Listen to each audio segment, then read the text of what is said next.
sanoi, juhannuksen on huono keli, niin mulle soitti 1-2 viikkoa ennen, että Pekka Poota sanoi, että sataa vettä, että hän lasit tarvii, niin auttamattomasti myöhässä ei kerkeä. Lasituksilla terassin näkymä muuttuu, saadaan talon ulkonäköä muutettua. Sitä kautta tuo jopa arvokkuuttakin aika paljon lisää.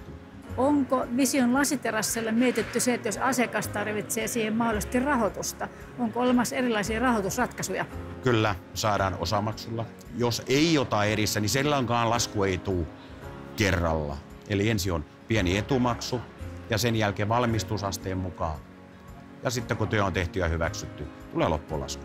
Missä on myöskin sitten on kotitalousvähennys. Tämä on myöskin kotitalousvähennyskelpoinen. Eikä se hintakaan, niin se monta kertaa yllättää. Että kyllä tämä lasitus on niin kuin kaikkien saatavilla.